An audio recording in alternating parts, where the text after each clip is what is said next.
Hi, everyone, and welcome to the fifth episode of the International Solidarity Pod, which is a podcast that aims to explore current affairs and history relating to imperialism, the global south, gender, political economy, and people to people ties.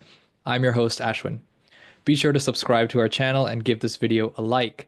We count on your support.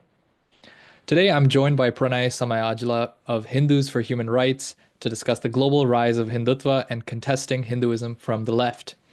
We touch on a whole bunch of things, including Islamophobia, the growing connections between Zionism and Hindutva, as well as the caste system and Brahminical patriarchy within Hinduism.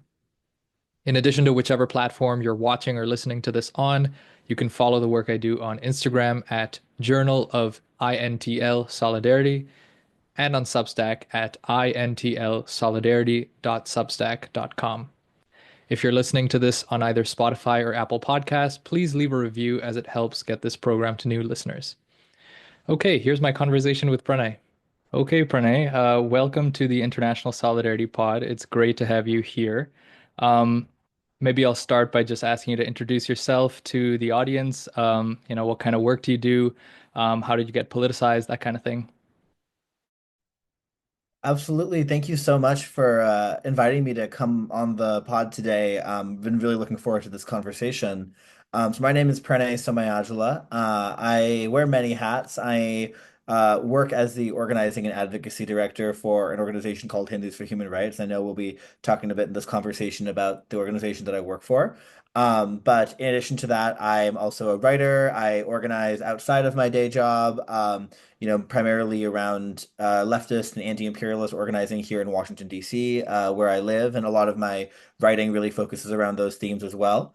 I'm also the host of a podcast of my own called Return to Bandung, which is sort of a third worldist anti-imperialist podcast that tries to sort of make sense of imperialism as it exists both historically and in the present day. And I'm a Hindu American, Indian American. I was born here in the U.S. My parents both immigrated from India in the 1990s and was raised in a Hindu family, although I'm not especially religious myself. But I really was, I was politicized first, I think, like a lot of people in my age bracket, by the Bernie Sanders campaign in 2016, which really introduced me to the idea of, leftist and solidarity based politics. And I was very involved in activism and organizing throughout college. I went to George Washington University here in DC, particularly like organizing around fossil fuel divestment on campus. And then also during that time when I was in college, it was my sophomore year of college. 2019 was when the Modi government in India was reelected with a renewed and increased mandate, and that was sort of a time when the Modi government, Hindu nationalism as a concept, all of these things were getting more coverage in Western media. And I had heard bits and pieces about them growing up, but these were concepts that were really being introduced to me for the first time. And I was starting to understand the really scary and horrible things that were unfolding in the country where my ancestry lies. And that was being said and done in my name as a Hindu. And that was really, I think, something that really awakened me around the issues that I work on when it comes to South Asia, combating Hindutva, and so on. This was also a time when a lot of my friends at GW were Jewish. GW is a very has a very high Jewish population, and a lot of my friends were specifically anti-Zionist Jews who were active in the JVP chapter on campus as Jewish Voices for Peace. And we'd had so many conversations about how their relationship to Judaism was so shaped by unlearning a lot of the things they had learned about Zionism, about Palestine, about being in the Palestine solidarity movement as a way to sort of, it was a way that they were able to connect with their values and their roots as Jewish people. And I think that was really resonating as I was seeing this nationalist movement that has a lot of parallels to Zionism that, I know we're going to talk about as well later on in the conversation.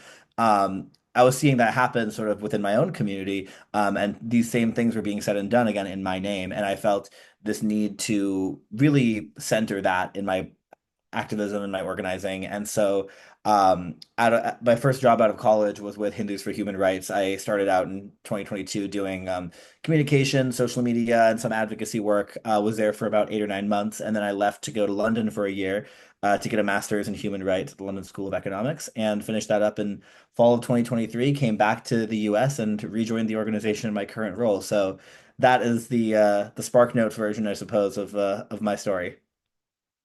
Great, that's good to know. Okay, well, why don't you, let's start this conversation off by telling it by, going a little bit more into detail of the kind of organizing work that you do with Hindus for human rights, and then, and then we'll take it from there and go further into exploring Hindutva. Yeah, and I think, maybe to set the stage for that, it would be good to give an overview of what Hindus for Human Rights is as an organization. So we are a nonprofit organization. We're based in the US, although we have a small and growing presence in the UK, in Australia, New Zealand, and are trying to put down roots in Canada as well, because we are a diaspora-based organization based in the US. That was founded in 2019, so also sort of right in the aftermath of the Modi government's re-election, to provide our mission statement says we were founded to provide a Hindu voice of resistance to caste, to Hindutva, which is this term we use for Hindu nationalism or Hindu supremacy, and all forms of bigotry and oppression. And we really start from the premise of, we take a lot of inspiration from our anti-Zionist Jewish siblings, from organizations like Jewish Voice for Peace that have been really instrumental sources of support, guidance, expertise as we have navigated, trying to build an anti-Hindutva Hindu movement that is in much more of a embryonic and fledgling stage than the anti-Zionist Jewish movement, which has much deeper roots and is much more established. And I think that our organization for a long time, we've been around for a little under 6 years at this point, so a very young organization. And for a good part of that time, we were very small, and we are still quite much smaller and had much less staff, much more limited in the kind of work we could do. And we're very much, I think, an advocacy organization. But over the last few years, and especially since my return to the organization, I've worked really hard to sort of build us out into more of a movement organization to actually do the organizing work of building chapters, growing membership, getting like ordinary everyday Hindu Americans or Hindus in the diaspora more broadly to sort of be part of this movement and to um, build community and organize on the ground in their communities, in their cities, in their states against Hindutva. And so that has really been a way that our work has evolved over the last few years and shifted to reflect more of an emphasis on grassroots based building and mobilization. Because I think, and I and everyone on my team, we really are starting from the premise that the way to combat a movement like the Hindu nationalist movement is through grassroots organizing and grassroots mobilization, and that work there has to be an element of that work that is being done as a Hindu voice within the Hindu community, because that's the community where this ideology is making its inroads. Could you maybe give us a brief sense of some of maybe the more recent campaigns you've been doing? I know that you folks have been doing some good work on Palestine solidarity. Just give us a sense of the kind of specifically, what kinds of campaigns you guys have been doing. Absolutely, yeah, and it's there's a lot. I mean, anytime I start to tell someone about the work we do there, their jaw drops a little bit because we're a very small organization trying to bite off a lot. But we managed to stay afloat somehow.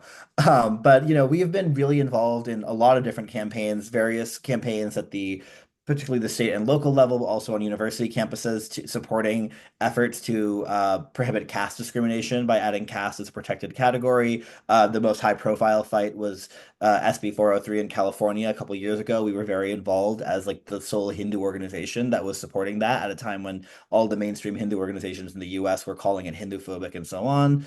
We just do a lot of political education work, doing teach-ins, educating lawmakers, policymakers, civil society groups.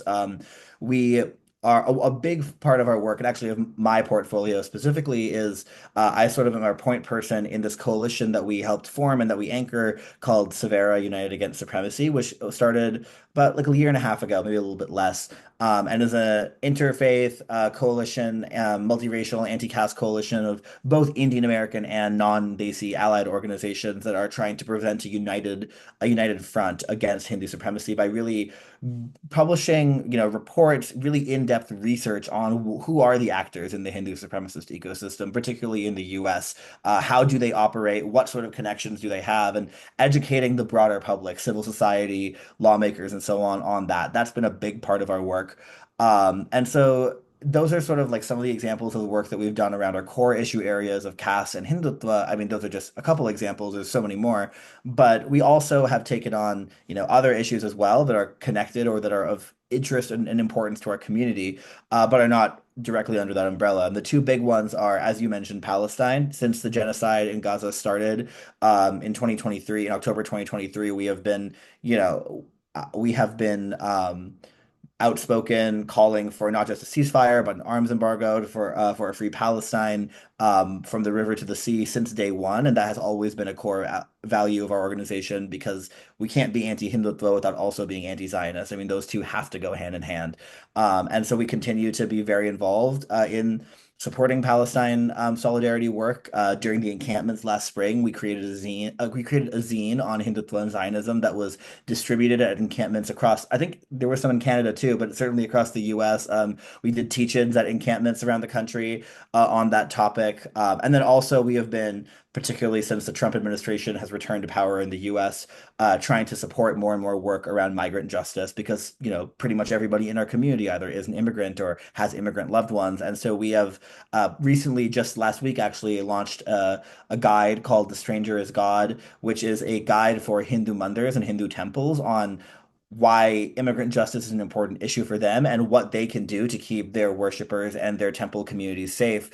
Because houses of worship have historically had a really important role to play in providing sanctuary. And there's a long history of churches, synagogues, even mosques doing that, but not as much with Hindu mandirs. There are some that have in the past, like publicly stood with immigrants, but we're trying to really do outreach to mandirs around the country right now, to educate them, make sure they know their rights on what do you do if ICE shows up, immigration enforcement shows up at the mandir, and what are things you can do to keep your community safe. So that's another issue that we're really engaging on at the moment as well. That's really interesting. Okay, that's great. Thanks for giving us that rundown. Okay, so let's get into Hindutva. Would you be able to give our audience sort of a brief history? I know it's long and sort of extensive, but a brief history of how Hindutva emerged, and some of its ideological origins. Definitely, I will do my best to keep it brief, and please cut me off if I'm if I'm going too long.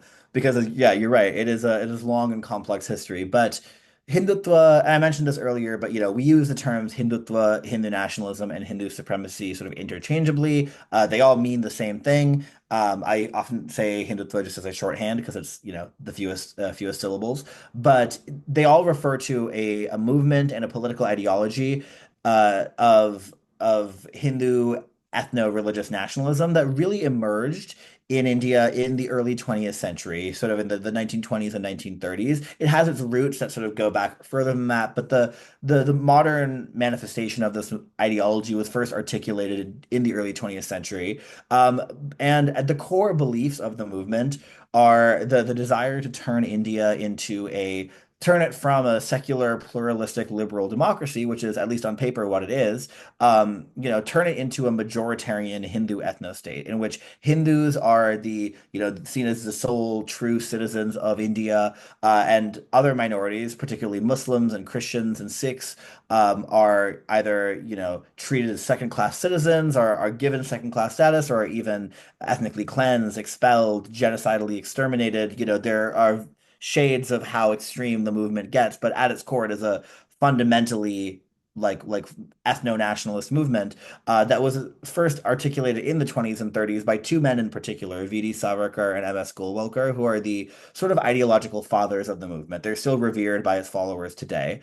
And they wrote manifestos. Savarkar wrote a manifesto called Essentials of Hindutva. Golwalkar wrote one called We or Our Nationhood Defined, in which, and I've unfortunately have had the displeasure of reading both of those texts.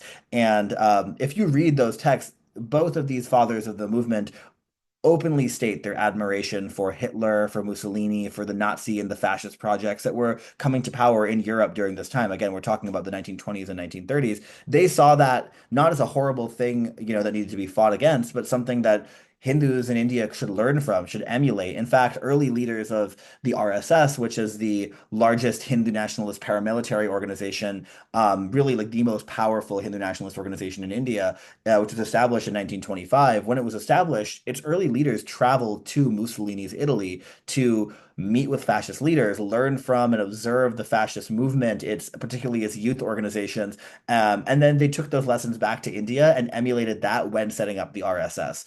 And this movement has, its political wing is the BJP, the Bharatiya Janata Party. which is the ruling party in India. Narendra Modi is, of course, the leader of that party. He's also a lifelong RSS member, as are many people in his cabinet.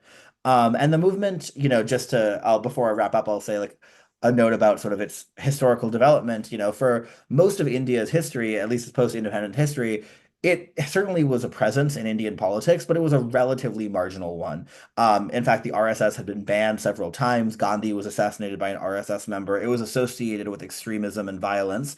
But its fortunes really started to change in the 80s and 90s when this campaign emerged called the Ram Janmabhoomi campaign, which sought to demolish a mosque in this North Indian city of Ayodhya. The mosque was called the Babri Masjid, which has been around since the 1600s. That Hindu nationalists claimed this mosque was constructed on the site of a demolished Hindu temple that a Muslim leader had destroyed, and that it was on the site of the birthplace of the Hindu deity, the Hindu god Ram. And so there was this campaign that was started in the 80s to demolish the Babri Masjid, construct a temple to Ram in its place, and it really, I mean, this spread like wildfire across India. Leaders of this movement traveled around the country, addressing these massive crowds, whipping up a frenzy of support for the movement, and that really came to a head in December 1992 when a mob of I think a couple 100,000 Hindu nationalist militants assembled outside the Babri Masjid, stormed the site, and demolished it. Like within a matter of hours, with like crowbars, pickaxes, hammers, it was reduced to rubble. And that sparked massive communal rioting across India that targeted Muslims in particular. And it really marked a turning point in the fortunes of this movement. From the elections before that happened, the BJP had won just a handful of seats. In the next elections after that, I forget exactly how many, but their number of seats they won in parliament, skyrocketed to a substantial percentage of parliament, and they just continued to sort of gain in popularity and political prominence after that. In 2014, Modi came to power for the first time as prime minister, and he was reelected in 2019 and was reelected again last year, although with a slightly reduced mandate. But yeah, that's sort of an overview, I suppose, of the history of the movement as well. I'd perhaps like to zoom in a little bit, and I think you'd have thoughts on this. How do you see sort of the relationship between maybe let me preface. So you were saying that Hindutva and Hindu nationalism emerged as sort of a current in the early 20th century, in the 1920s, the 1930s. This was also, the period in Indian history where the anti-colonial struggle was waging on. You had different trends, different currents in that struggle. Foremost, a sort of bourgeois republicanism or bourgeois anti-colonial nationalism as embodied by the Congress, the Indian National Congress, to a lesser extent, but also, to some significant degree, the communist movement, especially perhaps in the South. And then alongside this, you had, Hindutva. So how do you see sort of the relationship between Hindutva um, and anti-colonialism, and sort of Mm. because also you mentioned that draws a lot from fascism, 20th century fascism, and even today. This is my observation that there at the epistemological level or at the level of knowledge, there seems to be a sort of acceptance of the Western frame of understanding and interpreting the world. I might have just opened up a huge can of worms, but take it in whichever direction you'd like. I just like to get a sense of how do you reflect on this? Because you also, I mean, your whole podcast, Return to Bandung, is about sort of the zenith of well, not just about the zenith of anti-colonialism in the 20th century, but also sort of tracing those currents, reviving those currents of anti-colonialism and anti-imperialism. So as an anti-imperialist, I imagine that you might have reflected on this a little bit. So just some of your thoughts there. No, this is a really great question, and it's an enormous question. I mean, this could be an entire, not just episode, probably could be an entire podcast in and of itself. So I will do my absolute best to do it justice. It's a very complicated question because, well, there's a couple. First is you're right to point out that the independence movement, the nationalist movement that led to India's independence, in the early 20th century, had various strands. It was not a monolithic movement, but the Hindu nationalist movement, although it existed at this time, again, the RSS was established in 1925. It was actually played a relatively marginal role and for the most part stayed on the sidelines of the freedom struggle. Famously, I think the RSS in particular tried to sort of play both sides and didn't really was very, very hesitant about getting involved and didn't really get involved. Savarkar himself, was more of like an anti-colonial revolutionary nationalist. He spent some time in prison by the British, but even then took a more, after that, I believe, took a more conciliatory approach to them. And so despite the all this grandiose rhetoric about national revival, we must restore Hindu civilization. Golwalkar has this very evocative quote in his manifesto about the lion being awakened from its slumber and so on.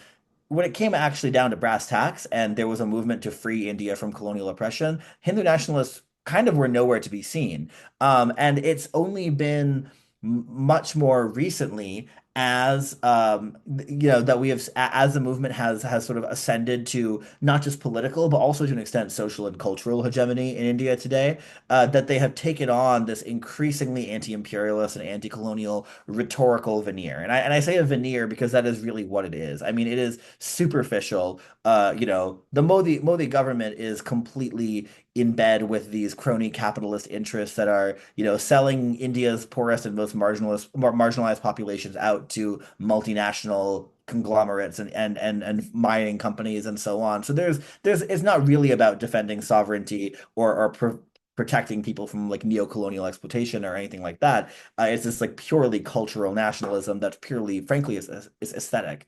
But there is this interesting and quite disturbing trend of Hindu nationalists increasingly articulating their claims in the language of anti-colonialism and of decolonization. Ram Mandir was constructed. It was inaugurated last January. And in the speech of announcing that, in speeches announcing that, Modi and other BJP leaders, creation of the Mandir and so on, they were lauding this as a new moment of decolonization. I think some even called it India's second Independence Day. All of these things, right? Because what the Hindu nationalist movement has sought to do is shift the calendar and expand the frame of when we talk about India's colonial history. It's no longer just the couple hundred years that we were under British rule, but now it's expanded to include the many hundreds of more years of rule by the Mughal Empire and other Muslim dynasties, right? To claim that Muslims in India are actually invaders, and not just invaders, but are colonizers on the subcontinent themselves. So therefore, trying to assert Hindu dominance over them is therefore a form of decolonization or anti-colonial activity, which is, clearly a bogus claim. I mean, any serious historian will tell you that that vastly oversimplifies this history of Muslim presence on the subcontinent and completely, like selectively mischaracterizes it and so on. But it is a very powerful and unfortunately quite compelling rhetorical move that has also allowed them to sort of appropriate language and rhetoric that one might consider to be the terrain of the left. I'll give an example. There's a writer, this sort of pseudo intellectual by the name of J. Sai Deepak, who is he has massive social media following. Right wing Hindus love him because he's very erudite, very very eloquently well spoken, and has this sort of a veneer, like this air of a quote unquote serious intellectual. But he is ultimately just a far right ideologue. His arguments are very flimsy. But he has this book. He has a series of books actually where he makes an argument. For Hindu nationalism, but he frames it in the language of decolonial theory. And there was a controversy where the one of his books, I forget which book it was. I think it was called India That Is Bharat, but I could be wrong. When it was published, it actually had a blurb on the back cover from Walter Mignolo, who's one of the sort of like, the leading intellectuals in the school of decolonial theory from the 90s, who was praising the book as an example of like decolonial consciousness and so on. Of course, that sort of prompted a backlash. He later retracted the endorsement of the book. But I think that does go to show just how effective of a job these people have unfortunately done of misappropriating the language of decolonization, to whitewash what is ultimately a fascist agenda. Yeah, totally. Okay, so let's move on.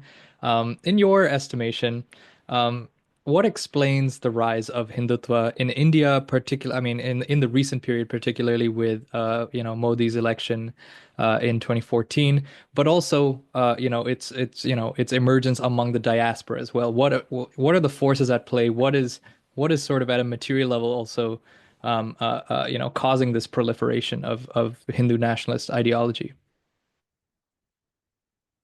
This is a good question. It's also a very complex one, and frankly, one I don't know about how well I'll be able to answer it because in some ways that's the million-dollar question, right? Like, how does a movement like this, in the same way in the US, the million-dollar question is, well, what explains the rise of Trumpism? Like, how do these far-right nationalist movements uh, gain a foothold in what is supposed to be a liberal democracy. I think, there's a lot to be said about Modi's rise to power in 2014, for example, when he ran in the 2014 elections and the BJP's, if you read their election manifesto, there is some of the stuff about, I mean, everyone knew what their agenda was. They are a Hindu nationalist party. They tout that very openly. But if in the actual party manifesto or the stump speeches and the campaign trail, that is actually not emphasized as much as uh, questions of economic renewal. Modi ran this idea of new India, really making India into a rising economic power. And because there's historically been a lot of problems of corruption, of sort of stagnation in economic growth. That was sort of started to change with the neoliberal reforms of the 90s and onward. But nevertheless, like the Congress Party, which is the other major party in India that has sort of been a dominant force since independence, has been associated in the minds of a lot of, I think, Indian voters. At least the BJP has sought to make this association with corruption, with nepotism. There's a sort of the Gandhi family dynasty, no relation to Mahatma Gandhi, has sort of had a major role in the party since its inception, and that this has also been then tied to concerns over India's sort of economic prospects in the 20th century and its slow growth. And so the BJP was sort of has always been able to sort of present itself as this, we're a party of economic revitalization in a country where you have massive inequality. A lot of people are suffering economically. Like that, someone telling you they have a new exciting path forward, like that is a compelling thing, right? So that is sort of actually how the BJP came to power in 2014. Of course, their economic promises failed to materialize. There was, inequality continued to skyrocket in India under Modi's first term. There was this policy of demonetization that was disastrously handled, all of these things.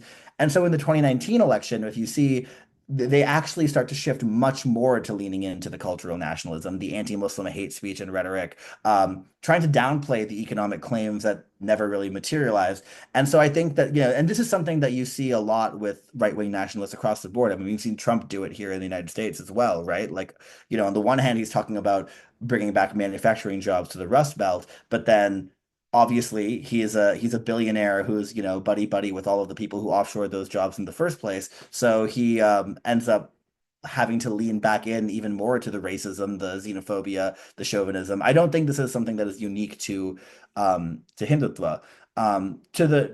To the diaspora aspect of your question, I think it's important to understand. And I can speak really only here to the American diaspora. It's different, I think, in different places, but the Indian diaspora in the United States, there's often sort of associated with this quote unquote model minority narrative of very highly educated, socioeconomically successful, white collar jobs, doctors, lawyers, engineers, and so on.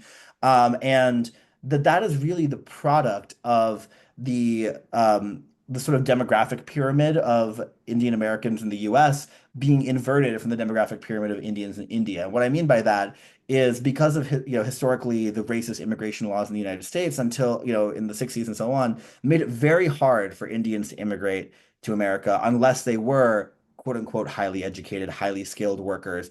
So that creates this sort of self-selecting funnel, right? Where the only people able to get visas to come to America are those who are able to attend the elite institutions, actually get an education, and that those are the most privileged sectors of society, particularly those who have caste privilege, right? Brahmins and so on.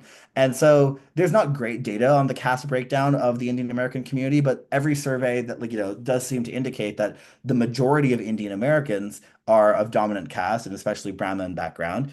In India, Brahmins make up a very small minority of the population, and people from different castes that are sort of like lower on the caste hierarchy are make up a much larger percentage. And so there is that sort of creates, I think, an inherent conservatizing right effect for the diaspora, um, for whom for whom then like right-wing politics are more likely to be attractive.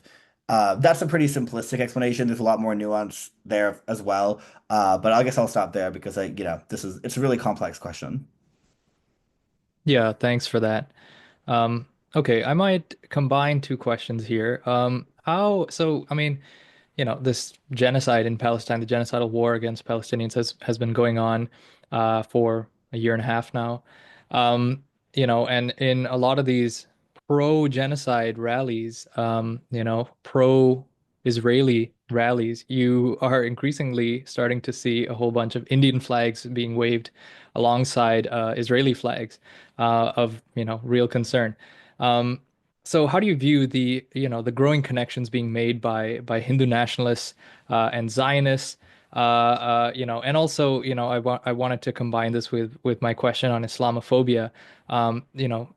There Islamophobia, has been, present on the subcontinent for a while now. I mean, you have the legacy of the partition of the subcontinent, and things go back beyond that as well. You have Islamophobia in the West as well, particularly.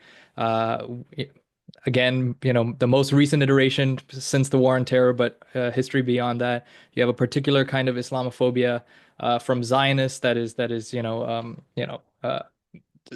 particularly able to be combined with their settler colonial project. Um, so, are these, different forms of Islamophobia fundamentally the same? Are there particular characteristics to, Hindu nationalist Islamophobia? So yeah, those two questions there, the connection between Hindu nationalists and Zionists, and on the question of Islamophobia. Yeah, I'll start by saying this is actually the question of Hindutva and Zionism. That's actually in large part like what brought me into this work. I mentioned that, it was really like through my proximity to Palestine organizing and anti-Zionist Jewish organizing that got me to see these parallels in the first place. And in undergrad, I wrote my senior thesis on the relationship between Hindutva and specifically revisionist Zionism, which is the right-wing variant of Zionism that Netanyahu and his party represent. And there are a lot of parallels there. I mean, on the surface level, there are both religious nationalist ideologies for whom the quote unquote religious community is framed in like ethnic terms, right? Because this is important for Hindutva. When they say Hindu, they don't just mean like people who identify with the Hindu religion, but they really think of it as like a racial or civilizational category, even more so than an ethnic one. It's very similar to the way that Zionists talk about, Jewish ethno-national identity. And so that's a very, that lends itself to all sorts of similarities. I mean, there's, like, again, that's an entire episode in of itself. I've written about it, and I've spoken about it on other podcasts as well. Whether you're talking about the Islamophobia that's baked into both of those movements, whether you're talking about sort of the shared politics of territorial expansion and sort of this quasi-imperial vision of a Hindu nation or a Jewish nation that extends beyond the current day borders of each country. Like there's all sorts of parallels that can get in there, you can get into there. I mean, the politics of like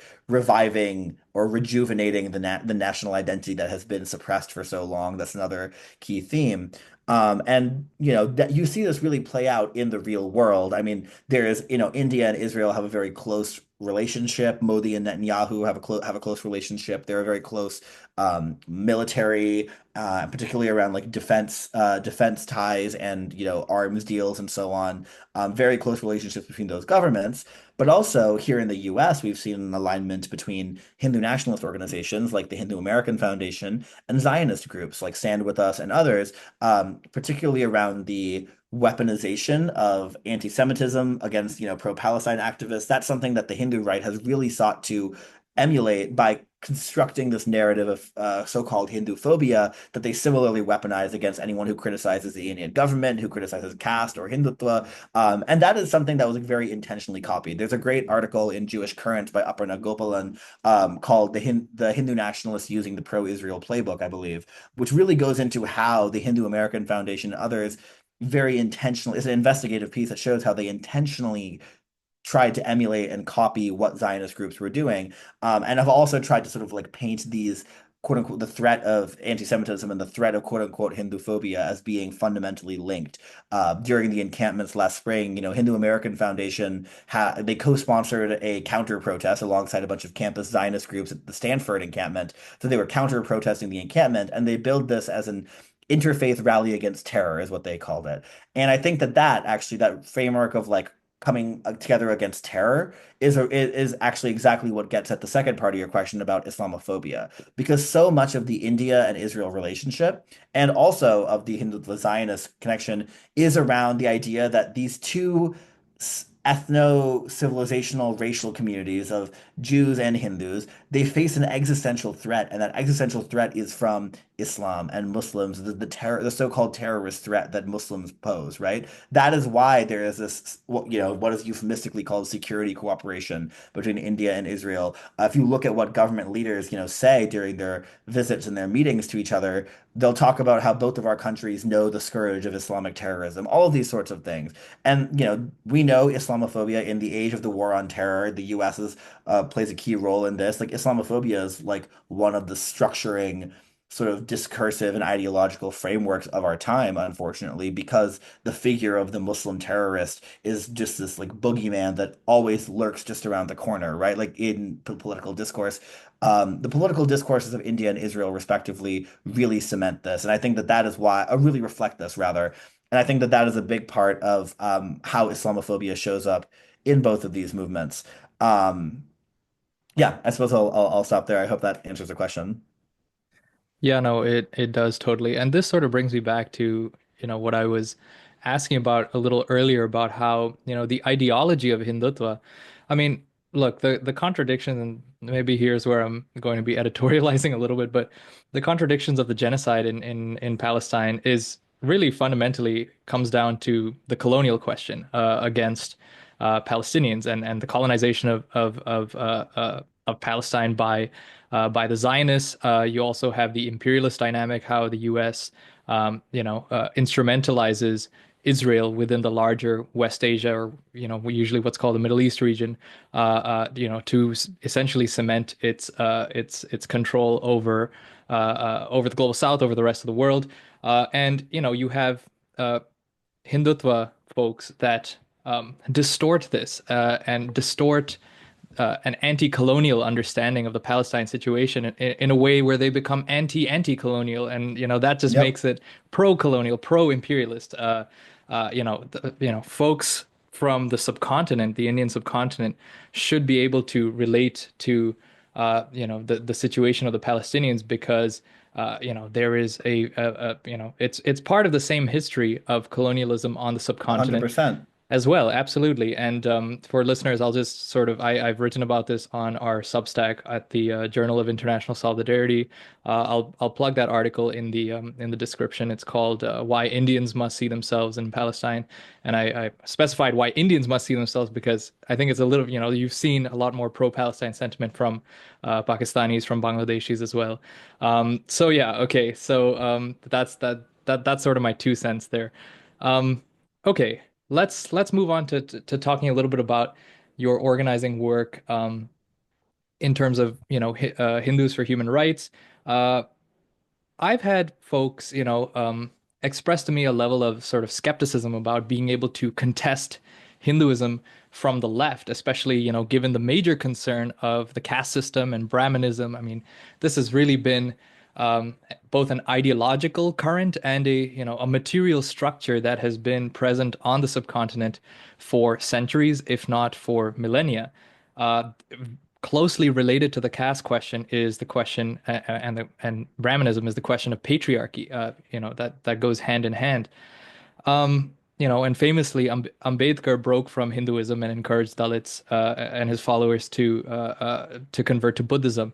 I've also actually been recently reading a book by EMS Namudripad. For those who don't know, he was the first chief minister of Kerala. He was, part of the Communist Party, a communist, and even after his retirement, he had been writing quite a bit. And in this book, he sort of traces that. Um, it traces the history between idealism and materialism in Indian uh, and when I say Indian, I mean the subcontinent, the history of the subcontinent over thousands of years, and how this back and forth or this debate between idealism and materialism has manifested itself as sort of Hinduism or the prevalence of the Vedanta tradition, particularly the Advaita Vedanta tradition, as sort of promulgated by Adi Shankaracharya, who was, a philosopher, a scholar from the 10th or the 11th century, I believe, and the Buddhist traditions or the Jain traditions that have emerged in contradiction to that, representing the materialist side. So, I mean, this is something that I'm just starting to get into a little bit more. I mean, I find that a lot of my peers, unfortunately, myself included, from the subcontinent, don't really know our history beyond, before colonialism. So, there are those concerns, okay? But on the other hand, other religions have been able to be contested from the left, Islam, Christianity, etc. And there's also a real concern that, no domain should be left for the political right wing to dominate or to monopolize. So how are you and your comrades at Hindus for Human Rights viewing this issue? Because I imagine that, a great part of your work must accept the fact that Hinduism can indeed be contested from the left. So, yeah, your thoughts on this, and how do you attempt to put this in practice? Thank you so much for this question. I mean, I think this is a really critical question that I think gets really at the, I mean, this is at the heart of, it's an existential question, right? Of like of why we exist as an organization. And it really gets to the heart of like why we're here, why we do what we do. And I think it's a really important one to ask. I would say, first of all, there can be absolutely no ambiguity about the fact that the caste system, both as a religious and philosophical and spiritual concept, but also as a violent material, social and sociological reality, not only exists in Indian society, but has its, scriptural foundations and finds sanction and justification in dominant Hindu traditions, scriptures, texts, practices dating back millennia, as you said. And I preface my answer by saying that because this is something that the Hindu right, particularly in the U.S., loves to try and do is whitewash and downplay the realities of caste. They'll acknowledge that caste discrimination exists, but then they'll say, "Oh, it's not rooted in Hinduism, et cetera, et cetera." That's a colonial construct. Another way that they misappropriate, anti-colonial rhetoric and decolonizing rhetoric as a way to sort of try and claim that then it's Hindu phobic to criticize the relationship between caste and Hinduism.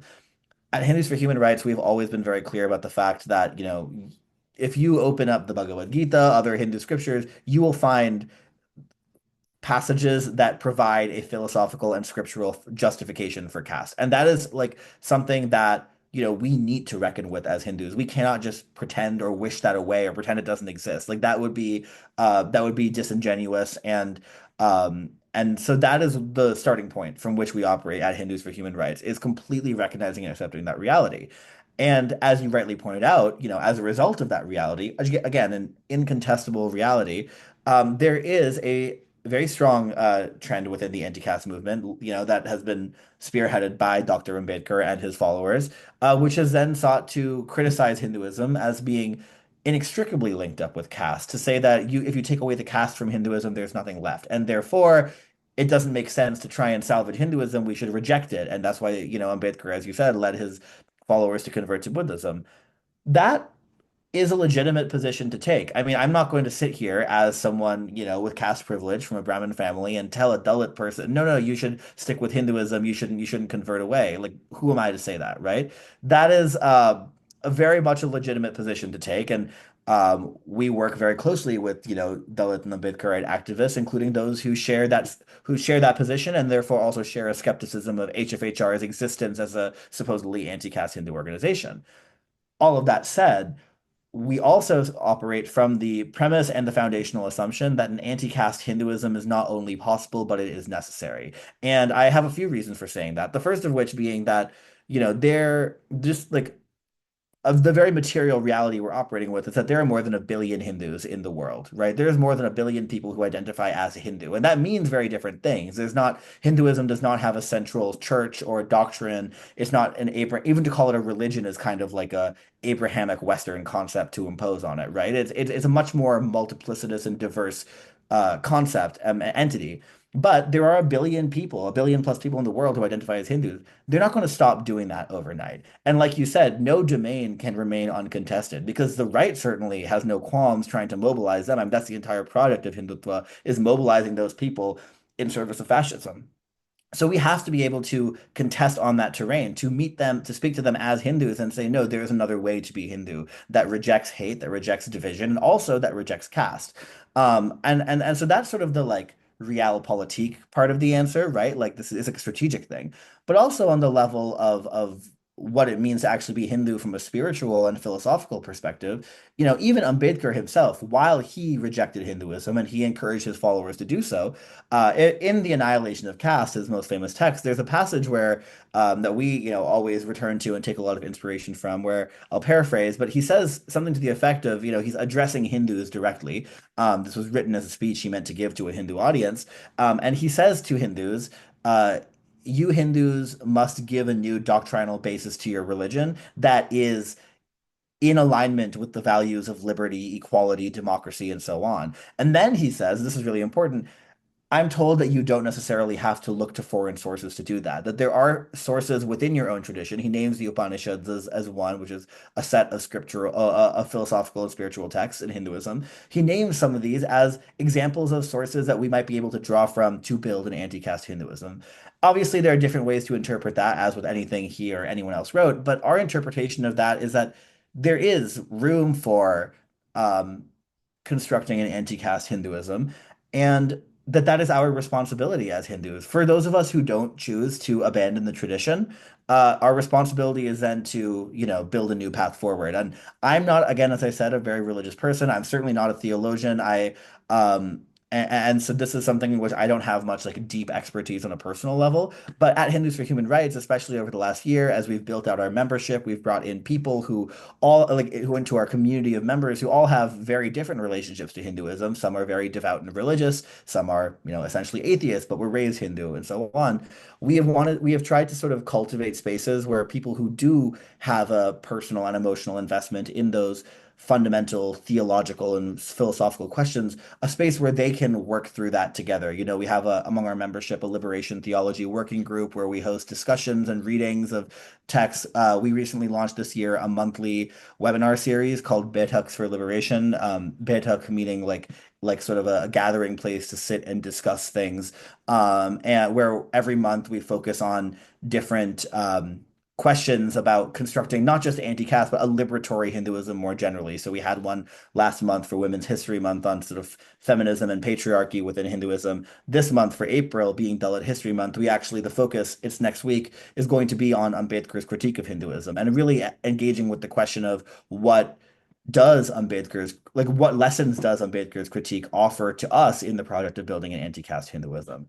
So that is really how we approach this work. We see it as necessary and incredibly difficult, and also something in which like we don't have all the answers. And like I'm not going to sit here and say that HFHR is perfect in how we approach this. It's something that is the site of contestation even within our team, as it should be. I mean, it's in the same way that an organization, made up of white people is going to have to confront questions of white supremacy and racism, and how do we align ourselves with that, and how do we make sure we are actually being on the right side of that struggle. Like that is an existential question for any Hindu organization that calls itself progressive, but that's work that we take really seriously. And we do that starting from the premise both that caste is real, that it is rooted in Hinduism, and that it must be annihilated, and also that the project of annihilation of caste must be a project which includes anti-caste Hindus organizing other Hindus to reject caste in a way that doesn't necessarily mean rejecting Hinduism altogether. Yeah, that's great. And I think, one thing that I think certainly deserves credit here is before, I guess there's a tendency to sort of perhaps maybe think about whether, this is, it's possible for a Hinduism to reject caste, the caste system and Brahminism and Brahminical patriarchy or not. But I think where you guys deserve credit is, you guys are sort of taking action right now and working on it as you go along. And I think because ultimately what's important is the political work that is to be done and dealing with political issues that are at stake right now as we speak. I wanted to ask you, I mean, sort of maybe my last question here is, you said you folks are starting to study this and get into this. Do you have certain reflections that you can share with us on the question of an anti-caste Hinduism or an anti-patriarchal Hinduism, or just any of your reflections on the themes of patriarchy and caste as it relates to perhaps the Hindu tradition and on the subcontinent. Definitely. I mean, like I said, like this is so not my area of expertise at all. There are others in the organization, our membership community on our board for whom this is their bread and butter and would be much better equipped to answer that question. And I encourage folks to, go to our website, hindusforhumanrights.org. We have a really, really robust list of resources, a Hinduism 101 page that delves into those questions and also the recordings of the Betak series that I mentioned. You can register for the upcoming one, which is on April 26th, which is going to be specifically about caste and Hinduism. But there are one sort of like I guess spiritual philosophical movement within the Hindu umbrella that we often draw inspiration from is the Bhakti movement, which emerged.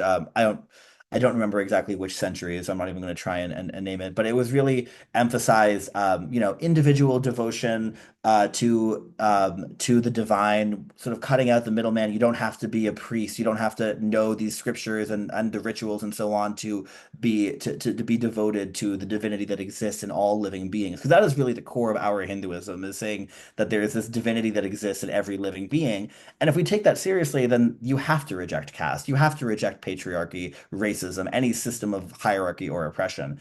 And so the Bhakti movement, many of the poet saints who really led that movement were women, were also from non-dominant or from oppressed castes, and because it was a way to sort of democratize the idea of what it meant to have devotion. You didn't have to, go in order to be a devotee, you didn't have to go worship at a temple where they might not let you in because you're a Dalit. You could just, you could, it was a way to reframe the way that one relates to the divine. So that's a movement that is, it's a very complicated and rich historical movement, but one that we draw a lot of inspiration from. There are, one of our advisory board members, his name is Professor Anantanand Rambachan. He's retired from St. Olaf College in Minnesota, and he's written extensively on Hindu liberation theology. He actually is going to be one of the speakers at the April Betak on anti-caste Hinduism. And we often sort of consult with him on these questions, especially as they come up in our day-to-day work. Um, and so that's another, area and that I guess that's another a resource I would direct folks to as well. But our website does have a lot of these resources and information. I'm sorry I can't give a more robust answer to that question. No, don't be that. That's good, and I think it's important for listeners to check out some of those resources as well on the website. I've started to look through that as well.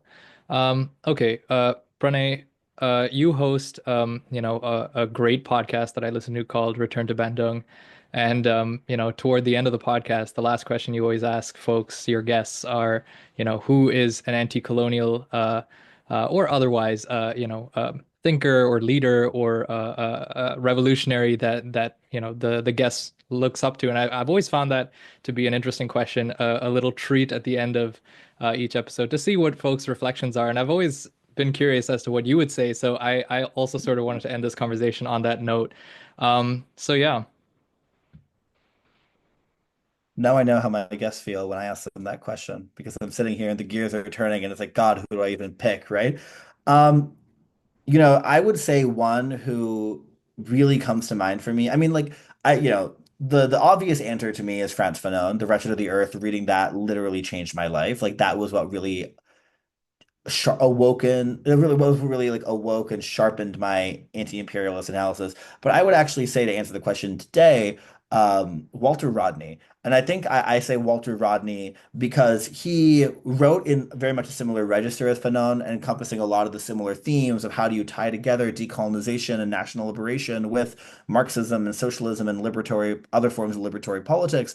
But also, what really inspires me about Rodney is his approach to his work as an intellectual and an academic. He was a professor at the University of the West Indies, I believe, but he was so far from the sort of stereotype of the ivory tower academic who sits in their office and just sort of writes in these abstract terms about ideas of politics, but doesn't engage in struggle. I mean, he was engaged in struggle. He literally gave his life. He was assassinated. But he also famously would engage in these practices that he called groundings, where he would give his lectures in the university about, politics, Marxism, all of these things, these high-minded theoretical concepts. And he'd finish his lecture, pack up his briefcase, and then go out past the campus gates, go into the factory shop, the shop floors, go into the fields where the farm workers were, go sit down with the ordinary everyday people who were not in the elite university institution where he was teaching, and essentially kind of give the same lecture, but talk to them at their level, meet them where they were at, introduce them to these same concepts, and really engage with them. And to me, that is something that I find so inspiring as someone who, I considers myself to be a researcher and a scholar and a writer. I'm going to be starting a PhD program this fall, and so I, want to pursue an academic career myself. And I think that that is something that just inspires me so much to know that there's a way to be an intellectual without sacrificing your commitment to struggle and your commitment to liberation. Rodney is far from the only person who embodies that, but he's someone who uh, I think embodies it in a really spectacular way that I draw so much inspiration from. So yeah, I'm going to say Walter Rodney, final answer. That's great. Yeah, Walter Rodney is fantastic. I mean, there's so much to admire about his method as well. I've also been sort of recently, reflecting a lot more on that and getting into his work. Okay, Pranay, we can leave it at that for now. Thanks so much. Can you let the audience know where they can find your work? Absolutely. You can well, thank you first of all for having me. I mean, this has been a real pleasure, and I have, I we could have talked for hours and hours about all of these things. This was a great conversation. So thank you so much. You can find me on I run a Substack called Culture Shock. That's www.culture-shock.xyz, where I write a lot of essays and, especially about a lot of the themes that we've talked about on this interview. I also host Return to Bandung, which is, you can follow us on social media at Return to Bandung on both Instagram and Twitter, or I guess it's X now, although I refuse to call it that. Our website is returntobandung.com. We publish episodes every other Wednesday. So the next one's going to come out this coming Wednesday. So every 2 weeks, they come out on Spotify, Apple Podcasts, whatever app you choose to listen to podcasts on. And so you can find us, you can find us there. Again, this Return to Bandung on both Instagram and Twitter. And yeah, I encourage folks to, check my stuff out. My website is pranaysomayajula.com, and you can contact me there as well if you want to reach out. And I'll leave all those linked in the description as well. Well, thanks again, Pranay. I really appreciate your time. Yeah, thank you. This was great.